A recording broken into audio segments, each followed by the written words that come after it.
primeiro assunto que a gente tem aqui, né? Falando agora, planejamento da gestão Ronaldo e início da temporada, né? A gestão Ronaldo, a gente teve os objetivos traçados para 2024, que incluíam metas de desempenho, né? O orçamento do Ronaldo, orçamento mais enxuto. A gente teve aquela primeira janela de transferência, né? E a gente vai discutir também um pouco sobre o impacto das decisões administrativas na equipe e na SAF, nesse primeiro momento aqui, né? Quer considerar alguma coisa aí, Pepa? Não, eu ia falar que talvez nesse primeiro momento também a gente pode falar das expectativas que a gente tinha, né, naquele momento, né? Tentar um pouco contextualizar qual era o sentimento, né? Porque é muito fácil a gente olhar para trás e falar, ó, errou, ó, acertou, ó, tá certo, ó, tá errado. Mas no momento, né, nos quais certas coisas foram decididas e certas coisas aconteceram, o que é que a gente pensava? Como é que a gente enxergava o contexto do Cruzeiro, né? É isso. É isso aí. E aí a gente teve, na primeira janela de transferências, né, a contratação do Dineno, vindo lá do Pumas, né, do Verón, emprestado pelo Porto, do Lucas Romero, voltando aí depois de uma passagem no futebol mexicano, Rafa Silva, para lembrar para todo mundo aí o que aconteceu, né, Léo Aragão, de goleiro, Zé Ivaldo, de que voltou já em 2023 ainda, né, no finalzinho de 2023 ele já estava treinando com a galera, e o Vidalba. De saída a gente teve Bruno Rodrigues para o Palmeiras, Gilberto, Gibagol, rescindiu o contrato. Daniel Júnior foi para o Vitória. Daniel Júnior, não da nossa live aqui esses dias, o Daniel Júnior. Castan, melhor zagueiro do Brasileirão 2023, né? Matheus Jussa voltou para o Fortaleza. O Stênio foi emprestado para o AVS Portugal. Bruno José, que, né, não é bem uma saída, mas limpou o beco, né? Esvaziou o escaninho. Gabriel Mesquita foi pro Operário e o Luiz Felipe. Eu nem lembro quem é o Luiz Felipe, para ser bem sincero com vocês. Zagueiro. Era do PSV, né? É verdade, agora eu lembrei quem que é. E aí, com a chegada da pré-temporada, Larcamon, né? Foi a expectativa de contratação do Larcamon, estilo de jogo, adaptação ao elenco e essa campanha inicial no Campeonato Mineiro. Vamos falar um pouquinho aí sobre as contratações. O que vocês acharam aí dessa primeira janela do Cruzeiro? Vamos voltar lá em janeiro, como se a gente estivesse em janeiro esperando aí pelo ano. Agora a gente pode usar um pouco do profeta do acontecido, né? E ver aí como o Emerson estava dando os tchauzinhos aí, quem funcionou, quem não funcionou, quem trouxe algum valor para o time, quem ajudou a melhorar isso tudo aí. Assim, vou nessa primeira aí. Eu gostei bastante da janela que o Cruzeiro fez. Gostei das saídas. Acho que a única saída lamentável, de fato, foi o Bruno Rodrigues, né? Mas que não tinha como manter, porque foi uma grande proposta do Palmeiras e o Cruzeiro meio que perdeu o timing, né? Se o Cruzeiro tivesse tentado fechar com ele lá no meio de 23, talvez ele ficasse, deixou para o final, já era. Mas a saída do Gilberto, eu acho que foi algo ótimo, maravilhoso, que seja muito feliz longe daqui, embora a gente saiba que o Cruzeiro ainda está pagando para ele até hoje. Mas, assim, teve jogador que foi útil, tipo o Matheus Jussa, Luciano Castan, mas ser útil não é o mesmo que ser bom, né? Jogadores cumpriram ali um papel, e quando a gente contratou o Romero, você pensa, pô, o Romero para a vaga do Jussa, boa. Zé Ivaldo para a vaga do Castan, boa. Eu acho o Zé Ivaldo um bom zagueiro. Vidalba foi uma aposta, mas uma aposta barata, né? Empréstimo com opção de compra, então acho que todos gostamos. O Barreal, que o nosso amigo Cadu foi a única pessoa que achou um absurdo, mas a maioria achou uma aposta interessante. Acho que a contratação do Dineno foi uma das que eu mais gostei. Eu realmente acho que o Dineno é um centroavante muito interessante. Infelizmente machucou, mas eu acho ele muito bom e com características. Assim, vou falar um pequeno absurdo aqui. Eu acho ele melhor que o Verratti. E o Verratti faz sucesso no futebol brasileiro. Eu acho ele melhor e mais novo também. Então, assim, acho que se ele conseguir se manter saudável, vai ser um cara bem útil para a gente, mesmo que venha outros jogadores, enfim. E da galera que saiu aí, assim, eu tinha realmente uma perspectiva de um Cruzeiro melhor para essa temporada, e a gente teve, né? Não dá para dizer que o time desse ano foi pior. O Campeonato Mineiro que a gente fez foi classificados em primeiro, né? Na fase classificatória, perdemos a decisão com futebol, né? Mas eu gostei do mercado, não vou ser incoerente, não. É que teve gente que chegou que realmente foi uma grande decepção. Eu também achei que o mercado foi interessante, mas ficou aquela sensação de que faltou algo a mais, né? Principalmente se tratando do sistema defensivo. O Cruzeiro inicialmente confiou bastante no Rafael Cabral, que eu acho que foi até algo válido, porque realmente ele saiu de 2023 fazendo uma boa temporada, mas a maior preocupação da minha parte ficou quanto à questão dos zagueiros, né? Porque houve uma questão de permanência do Neres, veio a chegada do Lucas Vidal, aí já um pouco mais à frente, né? Já durante o Campeonato Mineiro, mas para mim faltou um zagueiro de maior estofo, por mais que o Zé Ivaldo já estivesse treinando no Cruzeiro desde a reta final de 2023, acho que ficou faltando um zagueiro e também um meio-campista, né? Aí vem minha frustração, porque eu queria demais o Emmanuel Martins. Como eu queria, uma pena que o América complicou a negociação, porque eu acho que se encaixaria perfeitamente no setor de meio. Agora, que houve ao menos uma questão de um nível elevado, isso é um fato. O Cruzeiro conseguiu, em algumas posições em específico, evoluir em relação a 2023, sobretudo se tratando do setor de ataque, como o Emerson bem citou, com o Juan Dineno, que chegou respaldado por grandes temporadas no Pumas, no próprio futebol mexicano, onde o Nicolás Camon conhecia ele muito bem, né, por mais que não tivesse dirigido ele, mas por questão de enfrentamento, até mesmo de estudo, certamente o Lacamon conhecia ele. E aí tem a questão do retorno do Lucas Romero, que é importante também para um ponto de liderança, né? Não só de qualidade, porque foi um Romero que voltou melhor do que em relação a quando saiu, mas olhando a liderança dele também. Então, o Cruzeiro, para mim, começa o ano com um elenco competitivo. E eu acho que dentro do que a gestão Ronaldo tinha estipulado, que era ficar entre os 10 primeiros colocados do Campeonato Brasileiro, brigar por um título de Campeonato Mineiro e na Sul-Americana chegar até as quartas. Eu acho que é um elenco que tinha condições de fazer isso. A questão foi que o trabalho do Nicolás Camon não evoluiu como a gente imaginava. E aí vale pontuar, o Nicolás Camon foi a terceira opção da gestão Ronaldo, né? Se falava muito de Gabriel Milito, que o Cruzeiro chegou a conversar, isso foi noticiado até pelo próprio Samuel Venâncio, e aí em um outro momento, depois do Campeonato Brasileiro, parecia que seria o Fernando Gago, e no fim das contas veio o Nicolás Camon por aparentemente ser a opção mais acessível, né? E acabou não dando certo. O que eu diria, eu acho que dessa janela do Cruzeiro, principalmente, eu acho que no ano 2023 a gente ressentiu muito a falta de um primeiro volante, né? O Jussa era um primeiro volante com suas limitações, né? Nós tivemos ali por um período ali ai, meu Deus do céu, o da aposta lá, como é o nome dele? Richard. O Richard, né? Que por algum momento também ali, ele jogando bem, o Cruzeiro desempenhou, né? Até que bem também, né?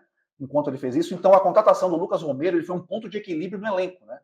Assim, até hoje, com o elenco, com contratações, ele é o jogador mais importante do Cruzeiro. Talvez, para mim, a melhor contratação do Cruzeiro no ano, se for pensar, assim, né? No ano decorrido, né? O Cássio, em algum momento, foi muito decisivo, talvez a melhor da segunda janela, né? Mas, assim, para mim, o Romero, né? Uma coisa que o Cadu, inclusive, já falou em outras lives, né?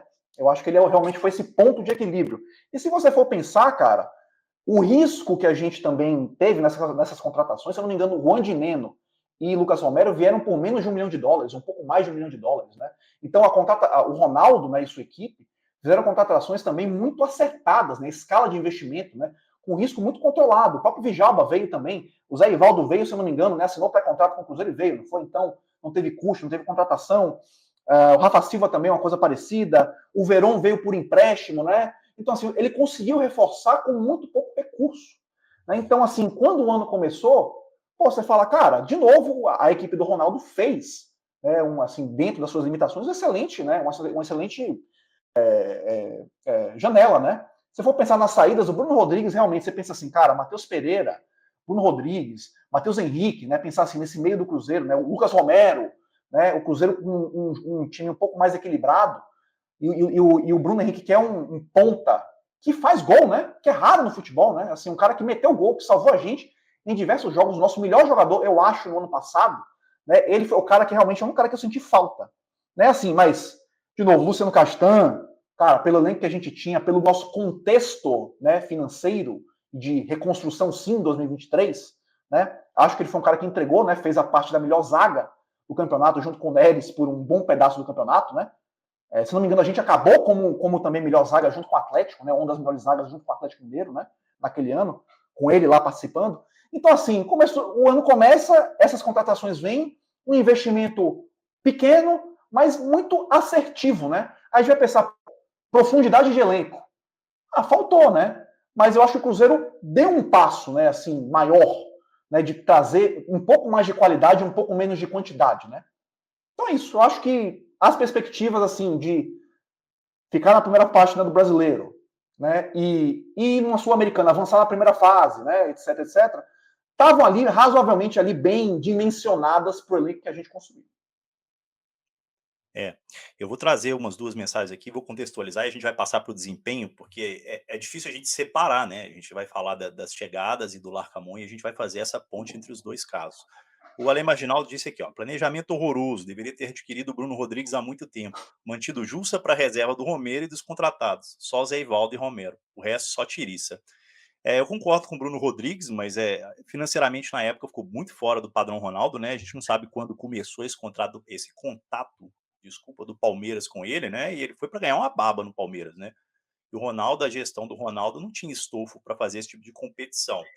O que diz respeito ao Jussa, o Ale Marginaldo, eu fui um cara que no meio da temporada aqui eu questionei bastante a vinda do Wallace, não pela parte técnica, né? Mas por achar que a gente precisava de um jogador para ser reserva do Romero, ali meio que à altura, e não necessariamente um jogador para disputar com o Romero, né? Aquela altura. Eu achei que o dinheiro podia ter sido empregado em outro jogador na época. Mas eu acho que o Jussa definitivamente não era esse cara para ser reserva ali. Eu não acho que ele ia conseguir ajudar muito a gente, não. Você deu, inclusive, o exemplo de um Williams Oliveiras, né? Jogadores um Oliveira baratos, que entregam, né? Jogadores que são, né? Obviamente, úteis para a equipe, né? Mas que também teriam um custo baixo, né? Isso aí. E aí, porque aí você empregava o dinheiro em outra área, né? Mas a gente vai chegar lá na parte da janela, né? E o dinizismo irreal aí, com a nova fotinha do Diniz e do Pedrinho aí abraçados aí, foi um bom início, mas erro na escolha do técnico e contratações no nível que dava para fazer. E aí eu vou trocar aqui o nosso assunto para a gente passar para o desempenho no primeiro semestre e a saída do Larcamon. E a gente começa com o Campeonato Mineiro, resultado consistente na primeira fase, né? Na fase inicial, porque ele foi líder do Campeonato Mineiro, né? Classificou em primeiro lugar, teve a vantagem até a final e perdeu a final para o Atlético daquela forma, como a gente sabe. E também teve a eliminação precoce da Copa do Brasil, né? E o impacto moral dele aí dessa derrota no time, aumentando essa pressão do Larcamon. Fora também o início irregular da Sul-Americana, que também foi sobre o comando do Larcamon até a saída dele, né? Querem começar? Caio. Quer começar aí, Caio? Comecei da outra? Começo, meu amigo. Então, o Cruzeiro realmente teve um desempenho interessante, sobretudo nos primeiros jogos do Campeonato Mineiro, né? Eu até me lembro claramente quando o Cruzeiro ganha aquele clássico do Atlético, se eu não me engano, na terceira rodada do Campeonato Mineiro, pessoas da imprensa nacional falavam que o Cruzeiro tinha um potencial para brigar por Libertadores no Campeonato Brasileiro.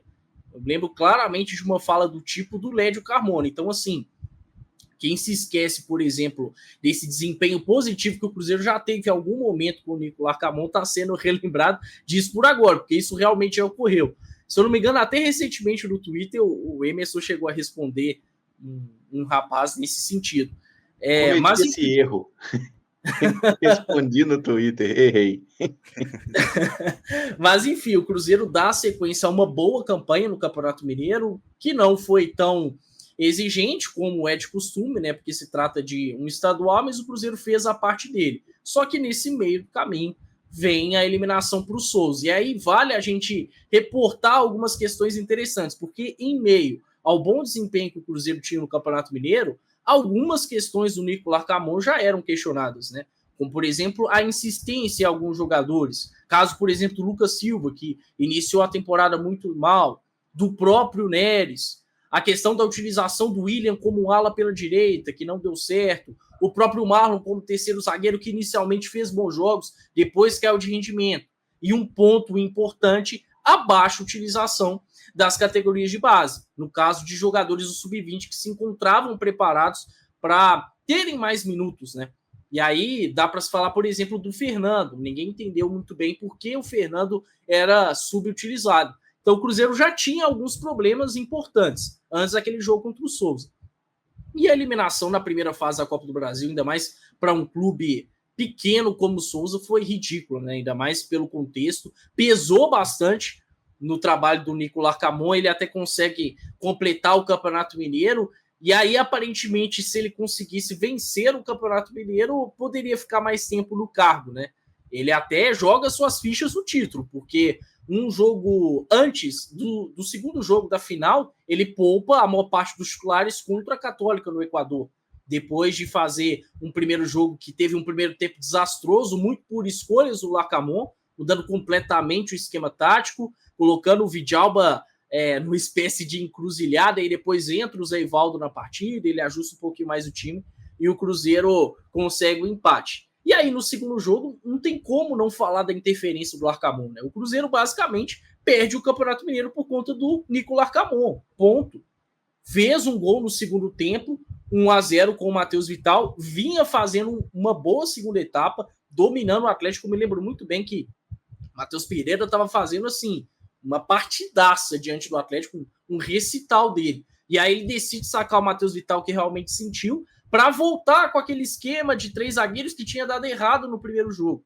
E aí o Gabriel Milito, ainda início de trabalho, corajoso, com confiança, coloca o Atlético um pouco mais à frente, mais avançado, chega a ficar só com um zagueiro, e o Cruzeiro toma 3 gols no segundo tempo, sendo que se tivesse um novo empate, o Cruzeiro seria campeão. Ficou insustentável o trabalho do Larcamón, e foi um grande erro da gestão Ronaldo no planejamento para 2024, né? Até o Pedro Martins, pouco depois, já não estando mais no Cruzeiro, admite isso. Ele fala que o treinador do Cruzeiro deveria ter sido o Fernando Seabra, que terminou bem a temporada, já que o Cruzeiro não tinha conseguido as principais opções, no caso, o Gabriel Milito, o Fernando Gago, ele deveria ser opção. Acaba que vem um movimento pelo Larcamón, talvez mais por status do que por qualquer outra coisa, dá muito errado, e o Cruzeiro, em meio à Copa Sul-Americana e para iniciar o Brasileirão, começa com uma terra completamente arrasada para o Fernando Seabra.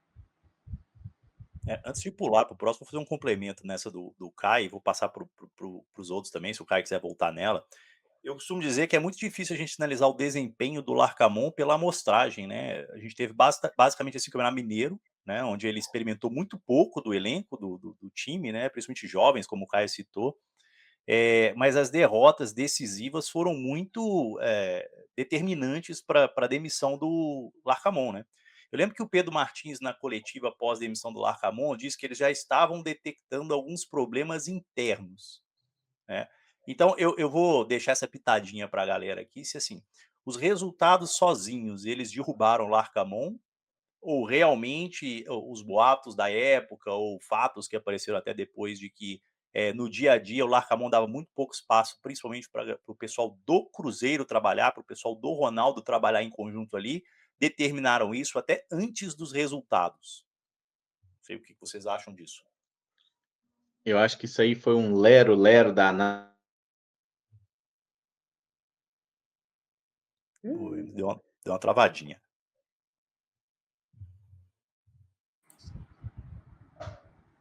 Travou bonito. Mas eu já vou justificar de alguma forma. Voltou agora. Você travou depois do lero-lero danado. Foi.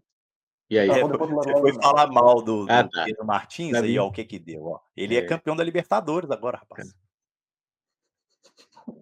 Tem muita gente ruim que ganhou a Libertadores. Aí o Leleu que tem uma Libertadores também. O Tico, você sabe o que é o Tico? É um cara que estava no Cruzeiro lá, aparece lá, campeão da Libertadores. Grande Tico. Mas, enfim, eu acho que foi um grande lero-lero da diretoria, porque, para quem não lembra da gestão do Ronaldo, né, era uma gestão profissional, sim, bem mais profissional que essa, mas era uma gestão que ela sempre se dizia... ela nunca estava errada, né? E assim, não que essa tenha mudado, mas era uma gestão sempre muito, não... Vocês não sabem de futebol, a gente sabe. Respeita o pai, né? E ali tinha sempre o garoto de recado Pedro Martins, que não mandava, mas era quem aparecia, né?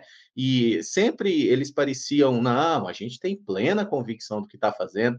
Gente, o negócio é que o resultado não veio, né? A verdade é que na Copa do Brasil a gente deu um vexame inacreditável contra o Souza, perdeu para um time...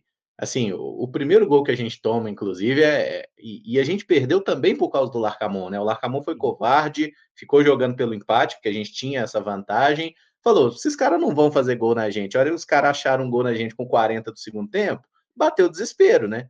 Mas aí bateu um desespero, tomamos um segundo gol ainda. Danilo Bala, certamente o melhor jogo da vida dele, acertando aquele chutaço de fora da área.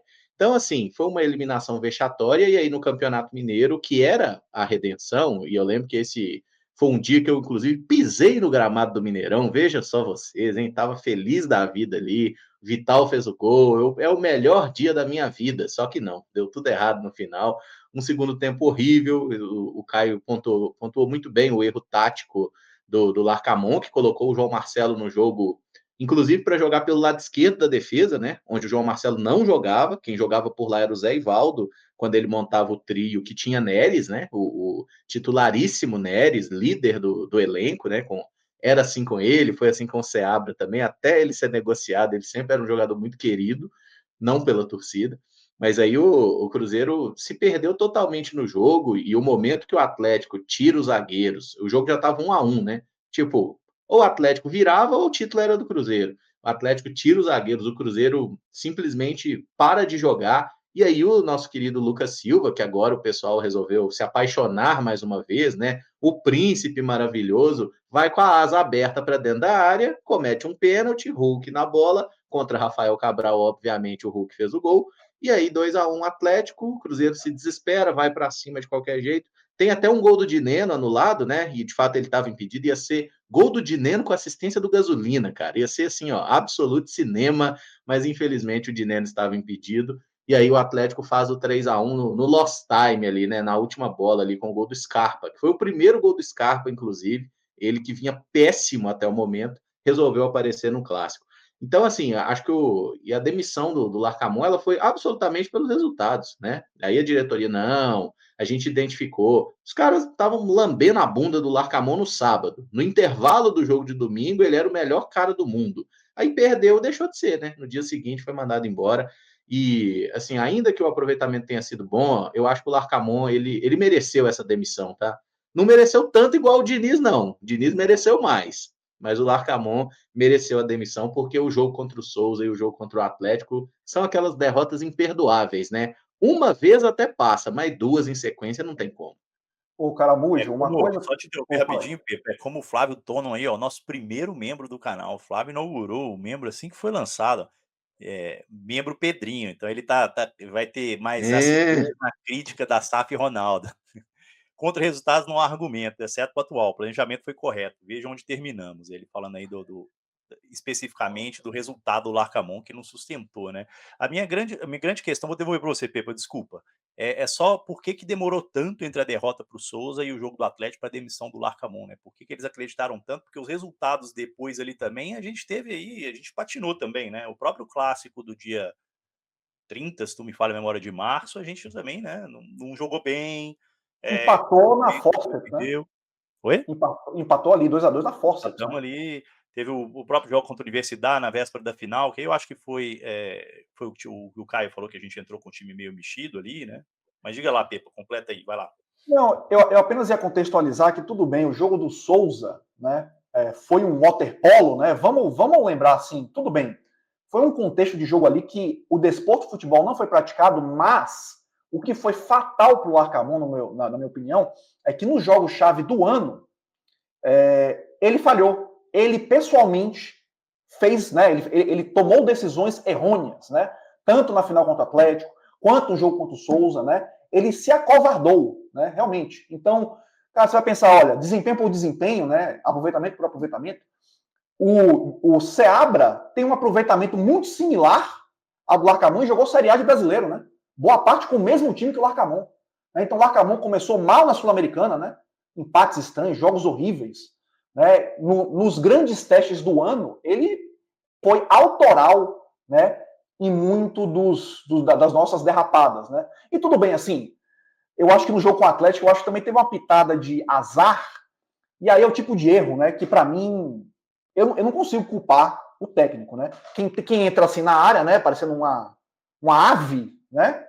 Não é o técnico que pede o cara para ficar assim, né? Pelo amor de Deus. Então, existem erros que é do jogador, que compete ao jogador. Então, assim, no geral, ele foi talvez um nome assim que você, quando ele vê, você fala, pô, tá, um cara aí campeão com o Poçante León, né? Também não era um time de grande relevância, né?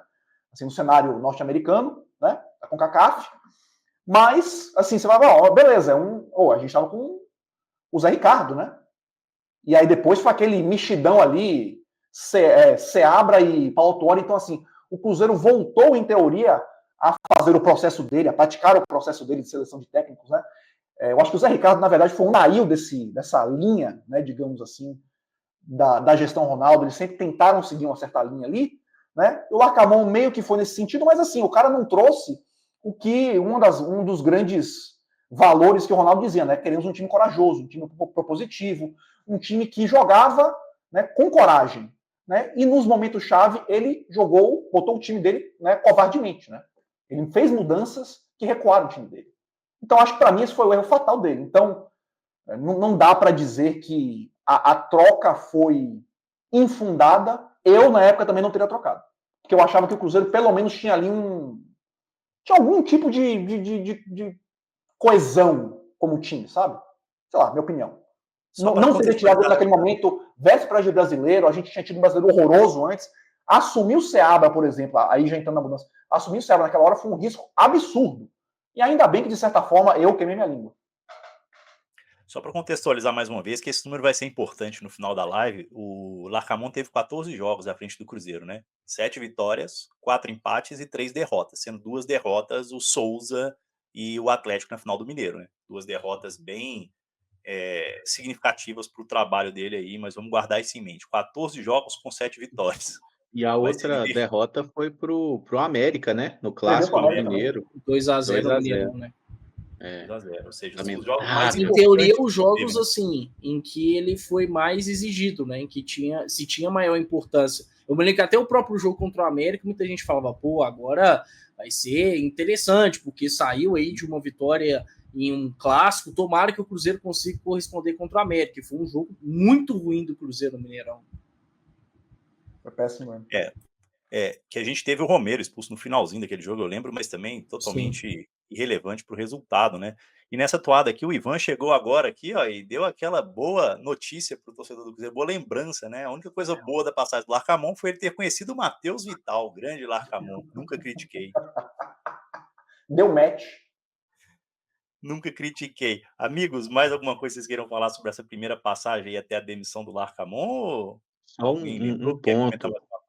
Matheus Vital, que o Larcamon gostou tanto, que o Matheus Vital ele começa a temporada lesionado. Aí tava jogando o Robert numa ponta e o Arthur na outra. Na hora que o Vital volta, ele manda o Pereira virar a ponta direita pro Vital ser o 10 do time dele. Isso é muito bom, cara. Isso é muito bom. O técnico simplesmente se apaixona por um bosta, por um cara que não produz nada em lugar nenhum. E simplesmente, não, você é o craque do campeonato, muda de posição, é igual o Diniz. Ô, Matheus Pereira, você é o craque do time, agora você é volante, vem cá, você vai jogar de Paulo Henrique Ganso, sai daí. E agora ninguém ocupa esse setor, porque o Cruzeiro não tem mais chegada no ataque. Desculpa por eu xingar o Diniz de graça aqui, mas, meu Deus do céu, é muita falta de inteligência, cara. Sabe, o técnico ele pega e fala assim, ó, deixa eu ver o que tá funcionando no meu time. Ah, legal, isso aqui funciona, então eu vou fuder isso aqui, que é para eu poder ser demitido. Parabéns, professor. O Caramujo, e eu acho que até o jogo, eu não sei se o Vital tinha 1 ou 2 assistências, era isso que ele tinha, não tinha nenhum gol, não tinha nada. Mas era assim, sei lá, ele tinha se lesionado, então tinha jogado o quê? 4 partidas, 5 partidas, né? Não tinha feito nada, não tinha feito gol, não tinha feito assistência, não tinha produzido porra nenhuma, né? Mas é isso aí. Foi seduzido e hoje a gente agradece, né? E o Larcamon sequer usou os jogadores que ele recomendou, né? Que era uma coisa mais bizarra, né? Tanto que na final contra o Atlético mesmo, para salvar o jogo, ele colocou Cifuentes, Gasolina e Barreal. Nossa senhora. E quando ele... Esquecemos o Cifuentes. Na listinha esquecemos o Cifuentes, tá? Na lista de chegada, esquecemos do possante Cifuentes. O Barreal também chega, né, ao longo do Campeonato Mineiro. Barreal também. Mas, enfim, eu lembro até... Inacreditável. Aquele Universidade Católica e Cruzeiro que o Cifuentes joga como um ponta direita, né? Primeira chance dele como titular e o Nico Larcamon coloca ele como um ponta direita, gente. Inacreditável. O Barreal também, ele começa a ter os seus primeiros minutos jogando como um ala pela esquerda, né? Eu até me lembro que naquele clássico que terminou 2-2, ele entra na vaga do Marlon, enfim, até começa jogando na posição dele, mas tendo pouquíssimos minutos, né? Isso estranhou bastante, porque, querendo ou não, foi um pedido do Nico Larcamon, ao menos teve o aval dele.